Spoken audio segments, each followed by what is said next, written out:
Yo los invito allí en sus casas a abrir sus Biblias en Romanos capítulo 8.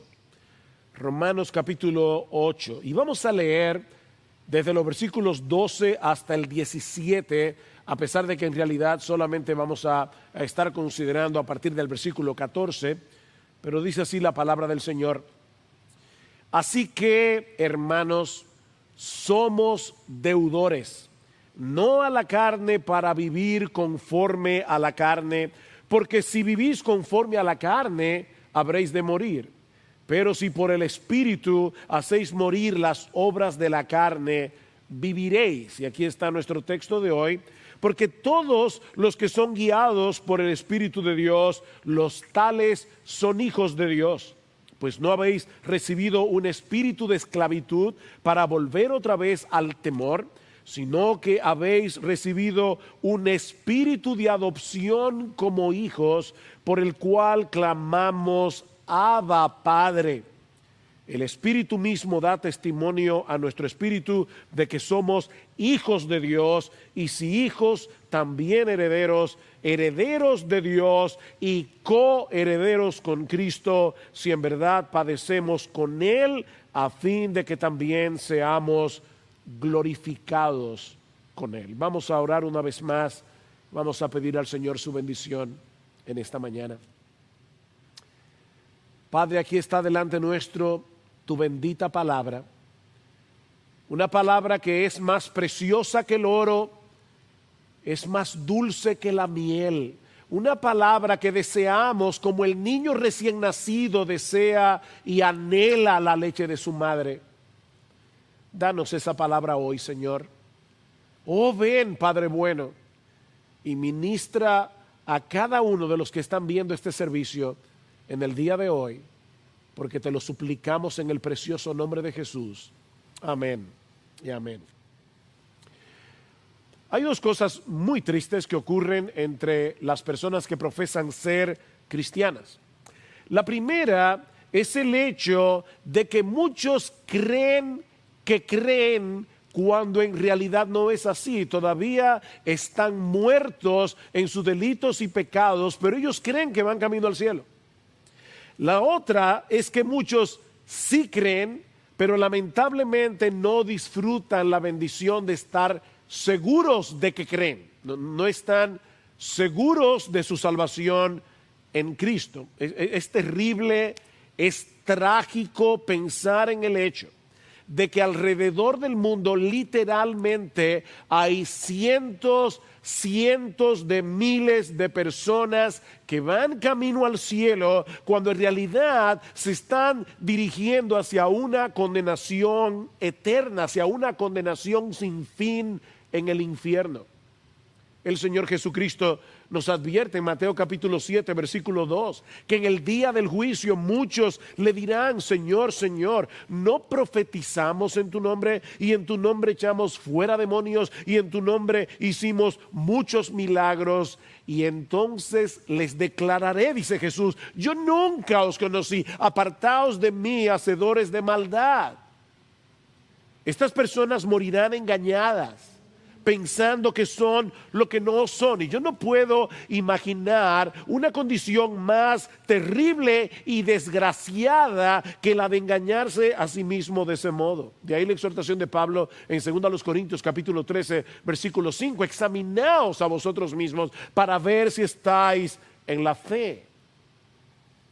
Pero de la misma manera, también es muy triste pensar en tantos verdaderos creyentes que tal vez por una mala doctrina, tal vez por una conciencia demasiado escrupulosa, no pueden disfrutar de seguridad de salvación, a pesar de la obra de gracia que ya Dios hizo en sus vidas a través de la obra regeneradora del Espíritu Santo. Es por eso, mis hermanos, que el pasaje de hoy, que vamos a estudiar en esta mañana, es tan relevante. Relevante tanto para los cristianos como para los que no lo son. ¿Cómo podemos estar seguros de que en verdad somos hijos de Dios? ¿Cómo podemos examinarnos objetivamente, no subjetivamente?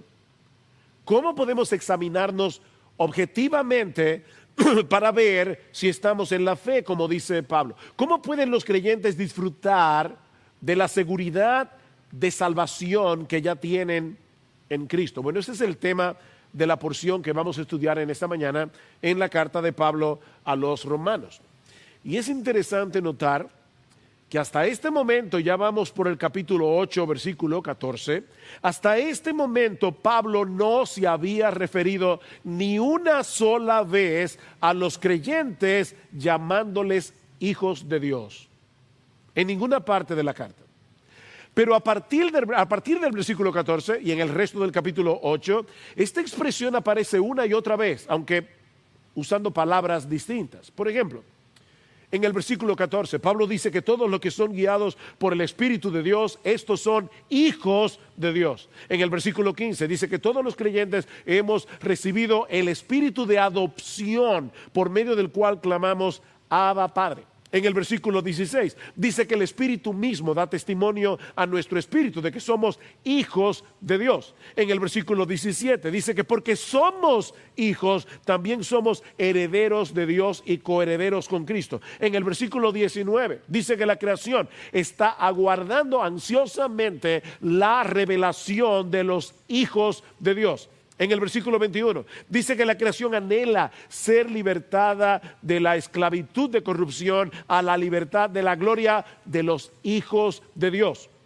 En el versículo 23 dice que los cristianos aguardamos ansiosamente la llegada de ese momento cuando nuestra adopción como hijo se hará evidente de una forma plena en la redención de nuestros cuerpos. Y finalmente en el versículo 29 dice que fuimos predestinados a ser hechos conformes a la imagen de su Hijo, para que Él sea el primogénito entre muchos hermanos. ¿Ustedes ven el énfasis?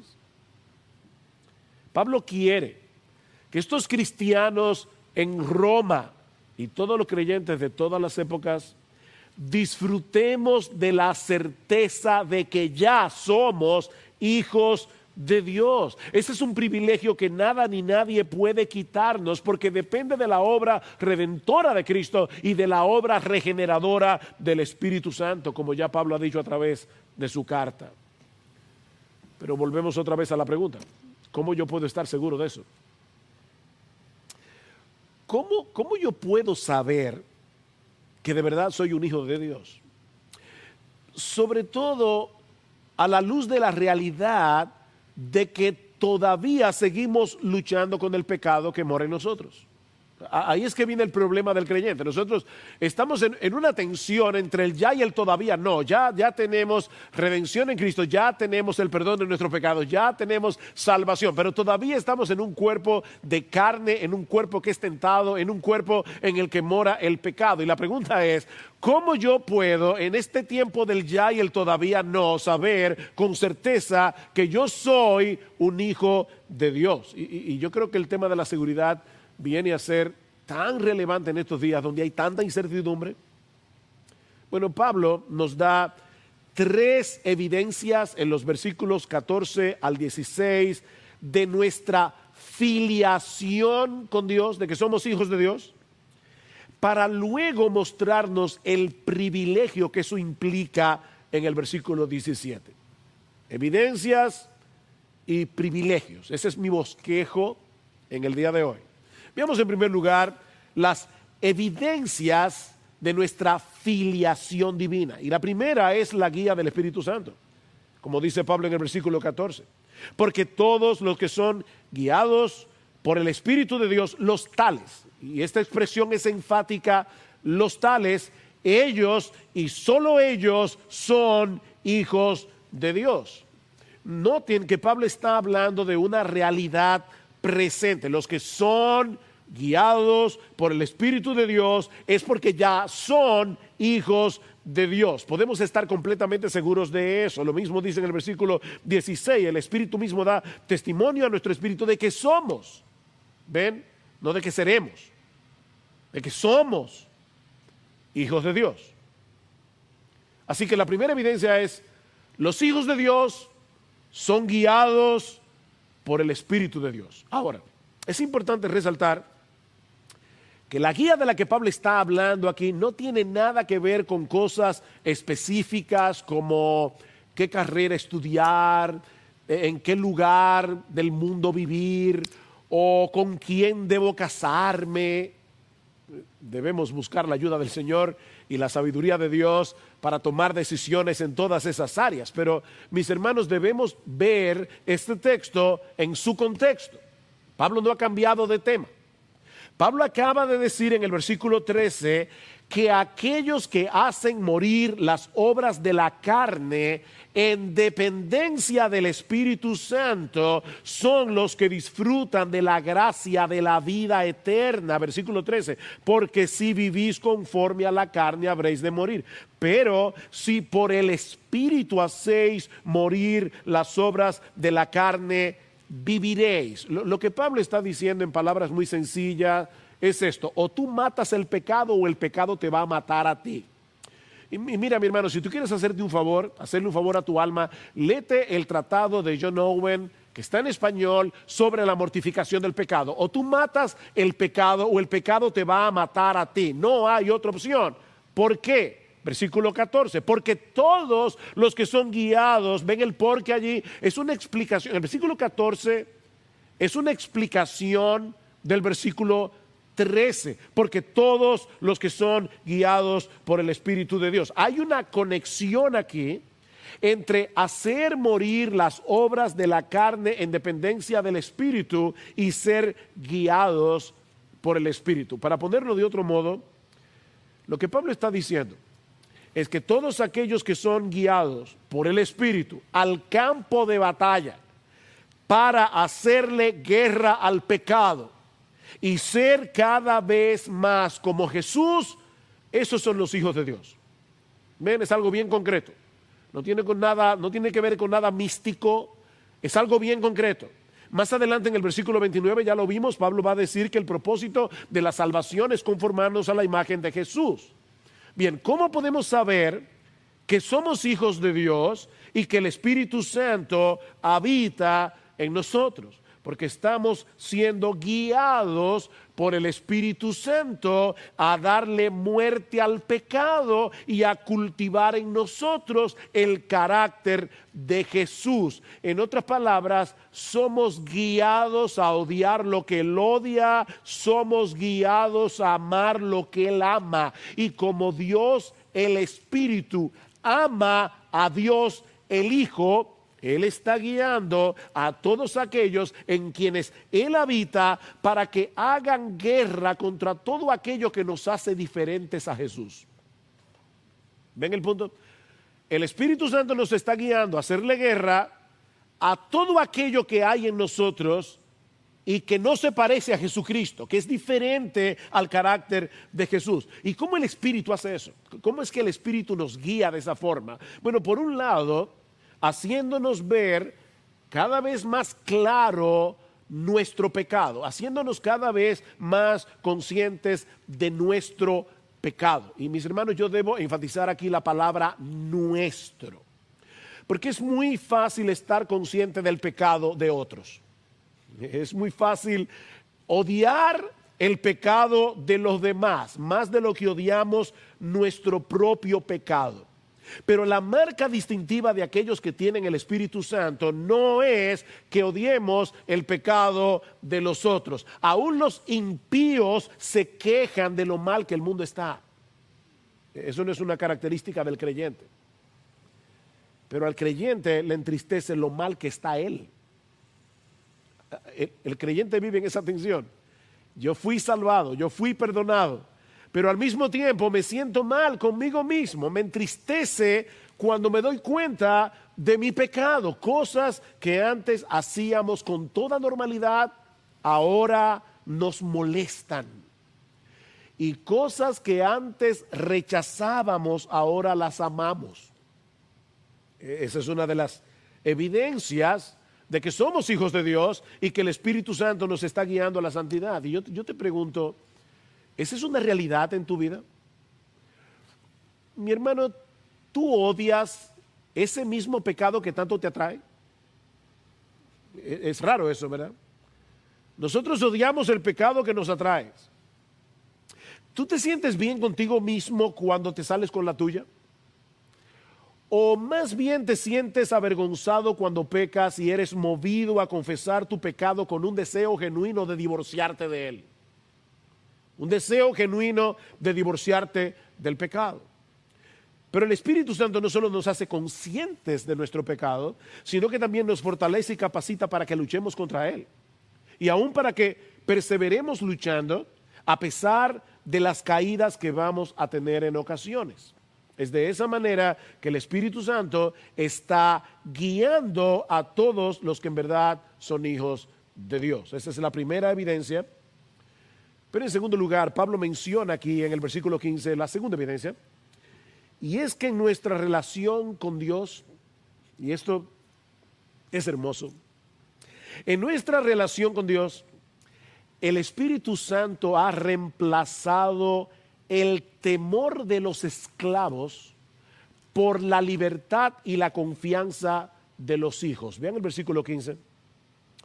Pues no habéis recibido un espíritu de esclavitud para volver otra vez al temor, sino que habéis recibido un espíritu de adopción como hijos, por el cual clamamos Abba, Padre. Pablo ha introducido aquí una de las doctrinas más hermosas de la Biblia, la doctrina de la adopción. Nadie puede llegar a ser un hijo de Dios a menos que Él lo adopte. Hay un solo hijo de Dios que no es adoptado, uno solo, y es Jesucristo. Todos los demás son suyos por adopción. Y lo que Pablo está diciendo aquí es que el Espíritu Santo viene a todos aquellos que son adoptados para confirmar que esa transacción ha sido hecha en los cielos. Los papeles de nuestra adopción ya fueron puestos en reglas en la presencia de Dios. El tipo de adopción que Pablo tiene en mente aquí es la que se practicaba en el mundo greco-romano. El comentarista F.F. Bruce dice al respecto: en el mundo romano del primer siglo en el que Pablo vivió, un hijo adoptado era un hijo deliberadamente elegido por su padre adoptivo para perpetuar su nombre y heredar su patrimonio. Y la mayoría de las veces no eran bebés. Nosotros pensamos en la adopción de bebés, pero en el mundo greco-romano se adoptaban adultos. Y sigue diciendo Bruce, F.F. Bruce, estos hijos adoptados no eran nada inferior en posición a los hijos naturales, y bien podían disfrutar del afecto del padre más plenamente y reproducir su carácter más dignamente. Todos los que tienen hijos adoptados, y en nuestra iglesia hay algunos hermanos que tienen hijos adoptados, saben el amor tan profundo que se siente por cada uno de ellos. Y eso es precisamente lo que Pablo está expresando aquí al hablar de la adopción del creyente, solo que en un grado infinitamente superior. Mira, mi hermano, si tú eres hijo de Dios, desde antes de la fundación del mundo, Dios, el Padre, pensó en ti y te eligió para adoptarte como su hijo. Alguien decía que nadie se gana un padre. Nadie se gana un padre. Ni tramita su propia adopción. O sea, nadie puede venir y decir, yo vine aquí a esta familia porque yo quiero ser adoptado. No, nadie se gana un padre. Nadie tramita su propia adopción. La adopción es un acto legal que hace el padre y que es muy costosa, pero solo para él. No hay nada que el hijo pueda hacer, dice este comentarista, para ganar u obtener ese estatus de hijo. Simplemente lo recibe. Lo recibe por la fe. Así que, mis hermanos, Dios nos adoptó de pura gracia por medio de la fe en Jesucristo para que nos relacionemos con Él, no con el temor de un esclavo, sino con la confianza de un hijo. Cuando yo era muchacho, mis padres me contaban que en el tiempo de Trujillo, yo no viví esa época de la dictadura, yo morí, Trujillo murió cuando yo tenía apenas 1 año de edad. Pero mis padres me contaban que en ese tiempo la gente podía dormir con las puertas abiertas. Se podían dejar las puertas abiertas, nadie robaba, no porque la gente amaba al dictador, sino porque sabían lo que implicaba caer preso en esos días. Se puede obedecer por temor. Pero mis hermanos, ese no es el tipo de obediencia que los cristianos le dan a Dios.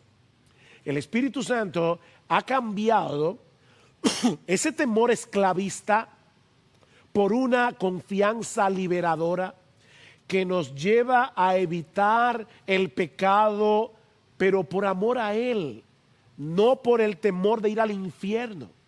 Y es esa misma confianza la que nos lleva a clamar, Abba, Padre, en tiempos de necesidad. El término Abba era una palabra aramea que los niñitos podían balbucear. No era tan formal como padre, sino un término que denotaba mucha ternura, mucha confianza. Esa es la expresión que usa el Señor Jesucristo en el huerto de Getsemaní. Padre, si es posible, pasa de mí esta copa. Abba, Padre, si es posible, pasa de mí esta copa, pero que no sea como yo quiero, sino como tú. Y no debemos olvidar que unos versículos antes, Pablo se refiere al Espíritu Santo, versículo 9, como el Espíritu de Cristo. El que no tiene el Espíritu de Cristo, el tal no es de Él. Cuando el Espíritu de Cristo viene a morar en nosotros, nos mueve a clamar con esa misma confianza con la que Él clamaba en momentos de angustia y de necesidad. Esa es la misma enseñanza de Pablo en Gálatas capítulo 4.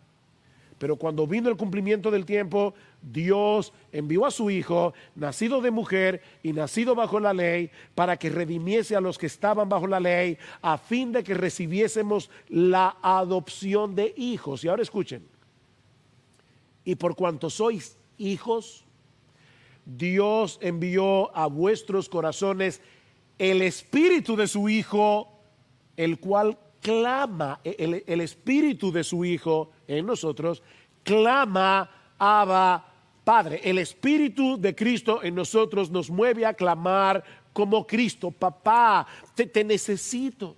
Esa es la idea. Estoy perplejo, estoy angustiado, Señor. Yo no entiendo lo que está pasando con esta pandemia. Yo siento, Padre mío, papá, yo siento que mis fuerzas se están agotando.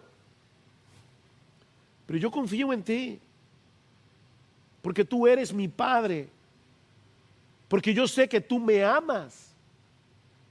¿Ven el punto, mis hermanos? No se trata de una oración ritualista, de algo mecánico. Es un clamor espontáneo y sincero que surge del corazón. Y cuando eso ocurre dentro de ti, es por la obra del Espíritu Santo. Esta mañana hablábamos, Gloria y yo, con una mamá, tiene a la hija enferma, está malita desde hace ya varios días, y ella nos contaba que la niña, en la madrugada de hoy, por tercera vez, hubo que atender a la niña de madrugada, y ella le preguntaba a su mamá, mami, ¿tú no te sientes mal de que ya yo te haya despertado 3 noches y tú hayas tenido que madrugar 3 veces de corrido? Y por supuesto, ustedes se pueden imaginar el corazón de la mamá. Mija, claro que no. Claro que no. Tú eres mi hija amada. Tú puedes tocarme la puerta cuantas veces tú quieras. Y yo voy a estar allí para ti. Mis hermanos, lo que Pablo está diciendo es que el Espíritu Santo vino a nosotros para confirmar la adopción del Padre, para confirmar eso. De modo que ahora podamos venir a Él con la confianza de un hijo, y eso nos lleva a la tercera evidencia de nuestra adopción. En el versículo 16 es el testimonio que el Espíritu le da a nuestro espíritu de que somos hijos de Dios. El Espíritu mismo da testimonio a nuestro espíritu de que somos hijos de Dios. Y yo no creo que Pablo se esté refiriendo aquí a una especie de voz interior que nos susurra al oído: tú eres un hijo de Dios, tú eres un hijo de Dios. No, yo creo que Pablo se está refiriendo a la experiencia subjetiva pero real de experimentar en nuestro interior, en lo más profundo de nuestro interior, que Dios nos ama y de que Él es nuestro Padre. Pablo dice en Romanos capítulo 5, versículo 5, que Dios el Padre ha derramado en nosotros su amor por medio del Espíritu. Dios ha derramado su amor por medio del Espíritu, la confirmación de su amor por medio del Espíritu Santo. Es esa seguridad y confianza la que nos lleva a clamar: Abba, Padre, cuando nos sentimos agobiados y a punto de desfallecer. Es un sentimiento que se produce cuando miro hacia la cruz y puedo experimentar la realidad de que Él murió por mí. Y hace que surja de mi corazón un deseo irreprimible de clamar a Él como lo hace un hijo con su padre. Es algo tan natural, es algo tan espontáneo que surge del creyente, sobre todo en tiempos de tribulación. Y ahora yo te pregunto, a la luz de estas evidencias, ¿puedes tú decir que eres un hijo de Dios? ¿Puedes ver en ti ese aborrecimiento al pecado que te lleva a pelear contra él, aun cuando te resulta tan atractivo al mismo tiempo? Ese sentido de vergüenza que nos lleva al arrepentimiento cuando somos vencidos y nos mueve a seguir luchando en dependencia del Espíritu Santo, ¿es algo real en tu vida? ¿Es esa confianza en el amor y en la paternidad de Dios una realidad experimental en ti que puede disminuir en ocasiones? Si hay momentos en que nos sentimos solos, hay momentos en que nos sentimos abandonados. Es una experiencia subjetiva porque Dios nunca abandona a sus hijos.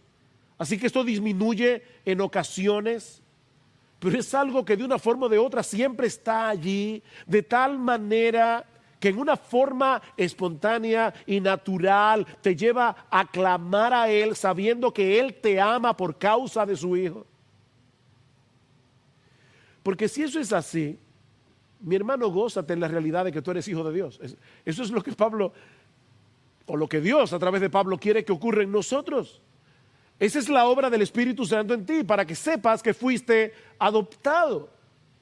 Para que sepas que tú eres el ser más privilegiado del planeta. Y eso nos lleva a nuestro segundo encabezado.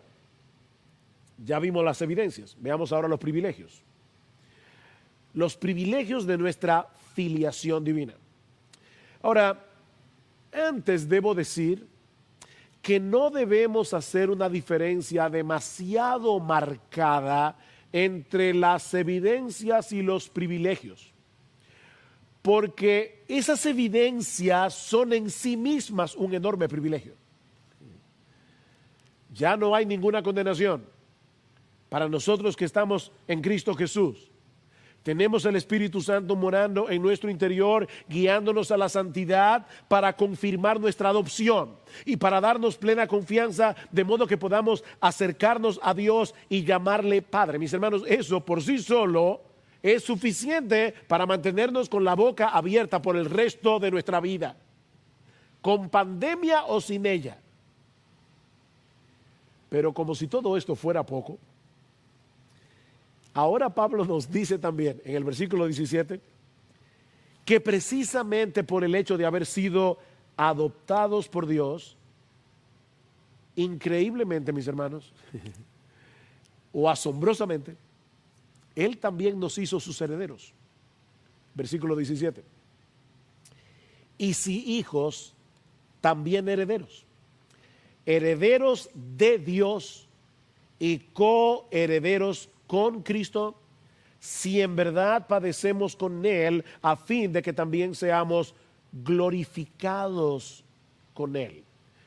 Yo no sé tú, pero recuerdo haber leído este pasaje y tener la impresión de que Pablo estaba siendo redundante. Porque si somos herederos de Dios, obviamente somos coherederos con Cristo. Una cosa tiene que estar conectada con la otra. ¿Por qué Pablo se molesta en decir, somos herederos de Dios y somos coherederos con Cristo? Porque él quiere enfatizar el hecho de que es por causa de Cristo que los creyentes heredamos las bendiciones de Dios. Él no quiere que nosotros demos eso por sentado. Es la misma idea que Pablo expresa en Efesios capítulo 1, versículo 3. Bendito sea el Dios y Padre de nuestro Señor Jesucristo, que nos bendijo con toda bendición espiritual en los lugares celestiales en Cristo. Somos bendecidos en Cristo por el hecho de estar en Cristo. Por nosotros mismos no tenemos ningún derecho a disfrutar de los favores de Dios. Ningún derecho. Pero por causa de nuestra unión con Cristo, todo lo suyo nos pertenece. Yo le decía a mi esposa esta mañana que uno de los peligros que corremos los cristianos es que leemos la Biblia, esperemos, ¿verdad?, que todos los días, y uno se va acostumbrando a cierto lenguaje a tal punto que estas palabras se vuelven cotidianas. Y yo le decía a Gloria, nosotros debemos orar que el Señor nos ayude a entender mejor su palabra, porque la leemos y la leemos y la leemos, pero que al mismo tiempo nos ayude a verla con ojos frescos. Y eso es lo que yo quiero para ti en la mañana de hoy. Por causa de nuestra unión con Cristo, todo lo que le pertenece a Él nos pertenece a nosotros. Somos herederos de Dios únicamente por causa de Jesucristo. ¿Y en qué consiste esa herencia? Bueno, al menos en tres cosas, según la enseñanza de Pablo en esta misma carta. En primer lugar, somos herederos nada más y nada menos que del mundo. ¿De qué somos herederos? Somos herederos del mundo.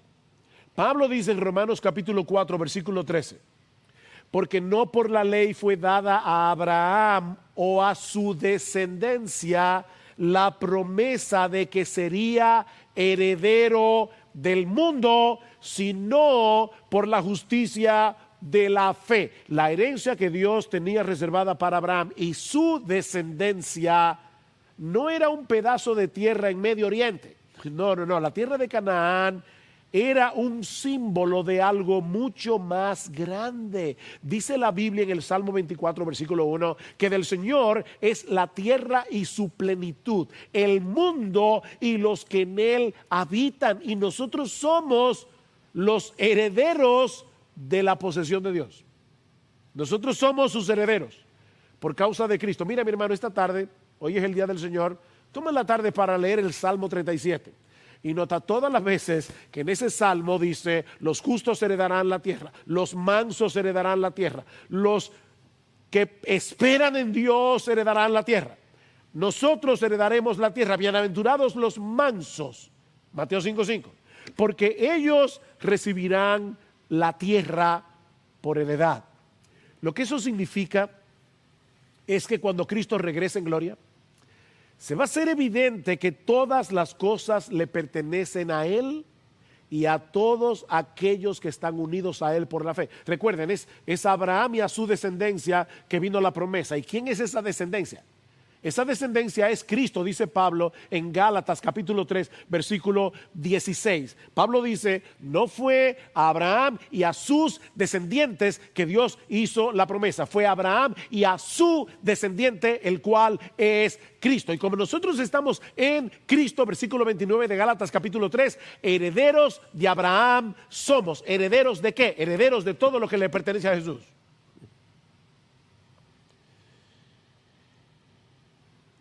Primera Corintios 3. Así que ninguno se gloríe en los hombres, porque todo es vuestro. No cometas el error de gloriarte en un ser humano común y corriente. Cuando tú tienes una herencia de esta magnitud, todo es vuestro, sea Pablo, sea Apolo, sea Cefas, sea el mundo, sea la vida, sea la muerte, sea lo presente, sea lo porvenir, todo es vuestro, y vosotros de Cristo y Cristo de Dios. Ahora, ¿notaron el cambio aquí? No es que todo será nuestro, es que todo es nuestro. Todo es nuestro. Ahora, para aquellos que les encanta, ¿verdad?, decir nosotros somos reyes y debemos vivir como reyes y tener un Rolls Royce en la casa y un sueldazo y todo lo demás, nota que Pablo dice que incluso la muerte es nuestra. Incluso la muerte. Mira, mis hermanos, lo que Pablo está diciendo aquí, a la luz de la enseñanza de toda la Escritura, es que en una forma misteriosa Dios está usando todo eso que ya es nuestro, aún las cosas que no nos parecen buenas y placenteras, para llevar a cabo sus propósitos de hacernos como Jesús. Todo es nuestro. Y Dios está usando lo nuestro, aún las aflicciones, las persecuciones, los problemas, para hacernos semejantes a Jesús. Pero no solo somos herederos del mundo. Si eso te pareció, wow, o sea, somos herederos del mundo. Mire, eso no es nada con lo que viene ahora. Nosotros somos herederos de Dios mismo. Nosotros vamos a heredar a Dios. Pablo dice en Romanos capítulo 5, versículo 2, que los creyentes nos gloriamos en la esperanza de la gloria de Dios. Nos gloriamos en la esperanza de la gloria de Dios, porque no solamente vamos a contemplar su gloria, vamos a compartir su gloria. Así que si te sentiste entusiasmado con eso de que somos herederos del mundo, pero no te entusiasma la idea de que Dios mismo sea tu herencia, eso quiere decir que todavía eres un idólatra. Eso quiere decir que tú amas lo creado más que al Creador. Pero el verdadero creyente es aquel que puede decir con Asaf en el Salmo 73, ¿a quién tengo yo en los cielos sino a ti? Y fuera de ti nada deseo en la tierra. Escucha, mi carne y mi corazón desfallecen, más la roca de mi salvación y mi porción. Esa es la porción que me tocó. Es hermosa la heredad que me ha tocado. Salmo 16, mi porción y mi herencia es Dios para siempre. Nuestra herencia consiste en el hecho de poder disfrutar a Dios por los siglos de los siglos, dice en Apocalipsis 21:3, y oí una gran voz del cielo que decía, he aquí el tabernáculo de Dios con los hombres, y Él morará con ellos, y ellos serán su pueblo, y Dios mismo estará con ellos como su Dios. Es como si toda la Biblia desembocara en ese punto. Dios mismo estará con ellos como su Dios. Esa será nuestra porción en el paraíso. El disfrute de poder contemplar y reflejar la gloria de Dios. Me encanta como lo dice John Piper. Algunas personas se preguntan, ¿y qué vamos a hacer en el cielo? ¿Y qué habrá en el cielo? ¿Vamos a poder comer en el cielo? ¿Cómo serán nuestras relaciones en el cielo? Oye lo que dice Piper. Cuando estemos allá, veremos a Dios en todo, lo amaremos en todo. Toda la comida y todas las bellezas de la naturaleza y toda la dulzura de las relaciones ya no serán idólatras. Ni siquiera habrá una bocanada de tentación de ser idólatra en la era venidera, dice Piper. Todo se disfrutará como una catapulta en la adoración a Dios. En palabra más sencilla, todo lo que disfrutemos en la gloria, todo lo que disfrutemos en el cielo, va a ser un objeto nada más que nos va a llevar a darle a Dios más gloria, a darle a Dios más adoración, a darle a Dios más alabanza. Mira, mi amigo, si a ti no te entusiasma la idea de estar en la presencia de Dios, si el Dios de la Biblia que se ha revelado en Cristo no es precioso para ti, eso quiere decir que esta herencia no te pertenece. esta herencia todavía no es tuya.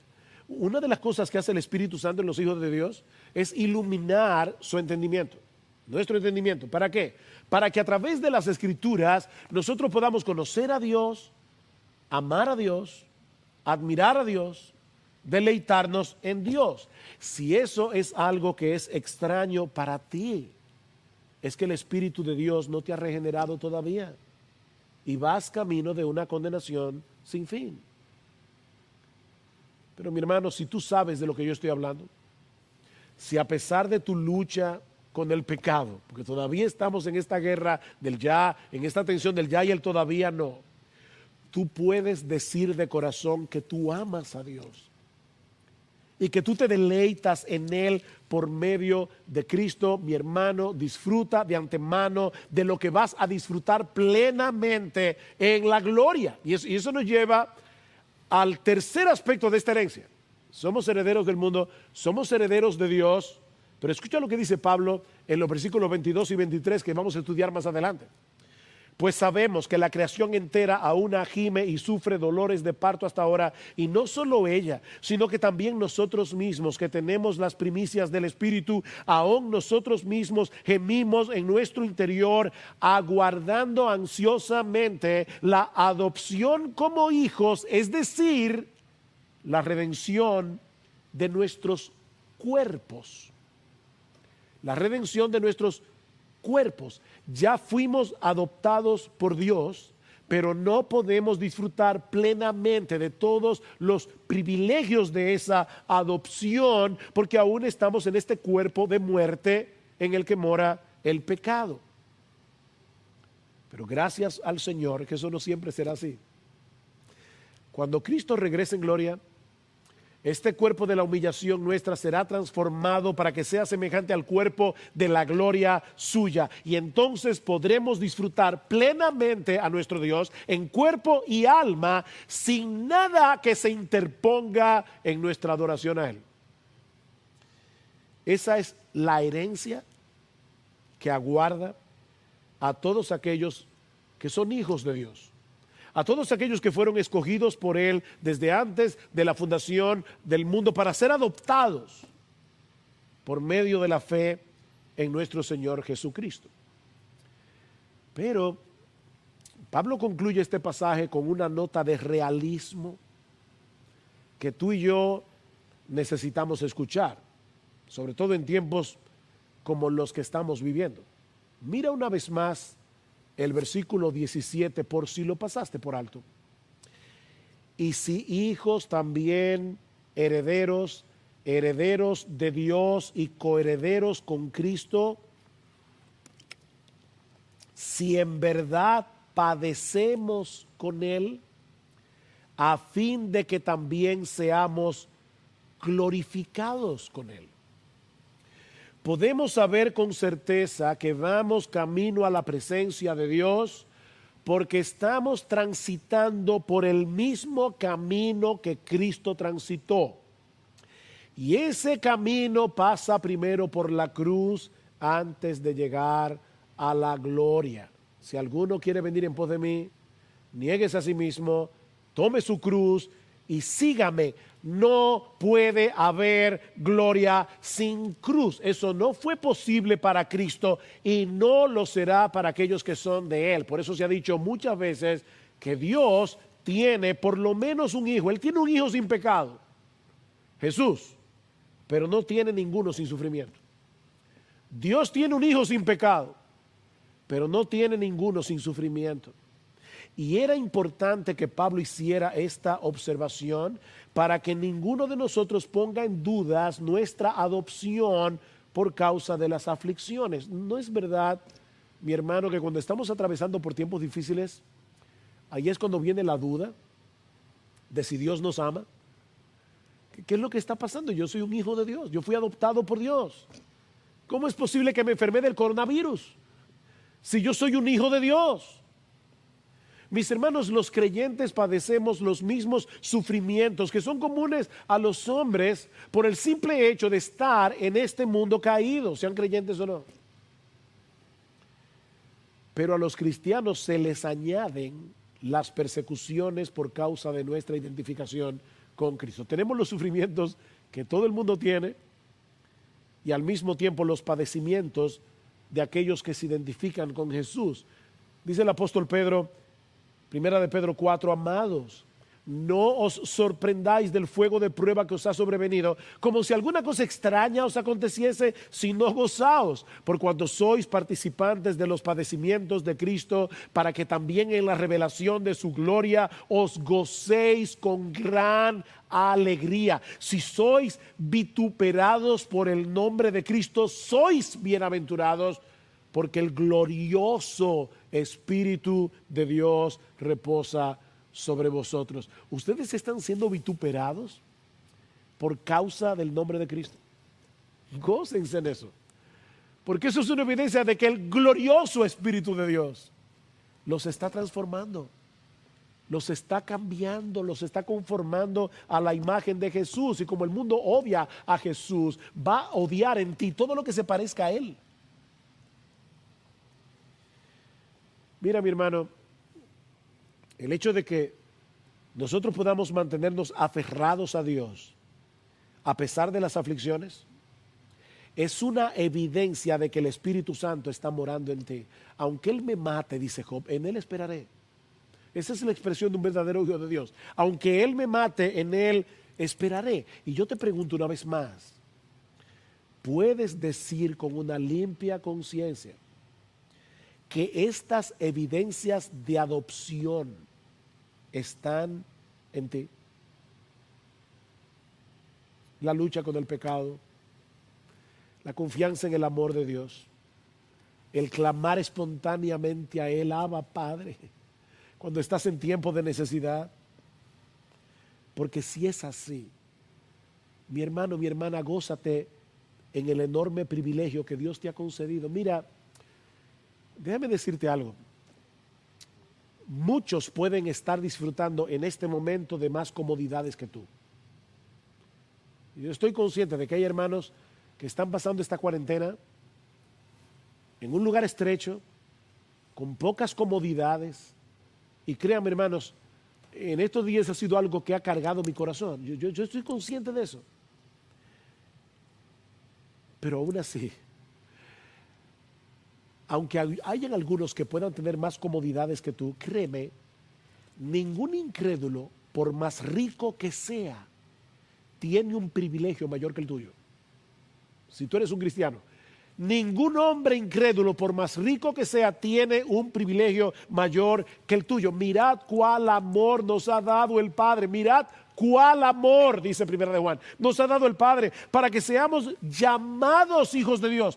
Qué privilegio que yo puedo decir, yo soy un hijo de Dios, yo fui adoptado, Dios el Padre me escogió para adoptarme como hijo, y no por ninguna cosa que yo hubiera hecho, sino simplemente porque Él me amó, porque Él pensó en mí desde antes de la fundación del mundo, de pura gracia. Me escogió y me salvó y me adoptó como hijo, me reconcilió con Él para que yo pueda clamar Abba, Padre. Pero si ese no es tu caso, mi amigo, si las evidencias que hemos mencionado hoy son completamente ajenas a ti, no te engañes a ti mismo. Y arrepiéntete de tus pecados mientras todavía tienes tiempo de arreglar tus cuentas con Dios. La razón por la que Dios tiene que adoptarnos como hijos es porque todos nacemos huérfanos de Él. La razón por la que Dios tiene que adoptarnos es que todos nacemos huérfanos de Él. Pero ¿sabes qué, mi hermano, mi amigo? Perdón, ese estatus legal es cambiado en el mismo momento en que depositamos nuestra fe en la persona y la obra de nuestro bendito Señor Jesucristo. Dice en Juan capítulo 1, versículo 12, que a todos aquellos que le reciben a Él por la fe se les concede la potestad, el derecho de ser hechos hijos de Dios, los cuales no son engendrados de voluntad de sangre, ni de voluntad de carne, ni de voluntad de varón, sino de Dios. Ven a Cristo, mi amigo. confiando únicamente en Él como aquel que puede concederte el perdón de todos tus pecados. Pídele a Él que te salve, pídele que tenga misericordia de ti para que puedas disfrutar del enorme privilegio de ser reconciliado con Dios y adoptado como uno de sus hijos. Mi amigo, no sigas buscando fuera de Cristo lo que solo se encuentra en Él. Ven a Cristo y ven ahora. Arrepiéntete de tus pecados. Clama por misericordia, porque la oferta del Evangelio sigue disponible para ti en este día. Solo por gracia, solo por Cristo, solo por medio de la fe. Ven a Cristo y ven ahora.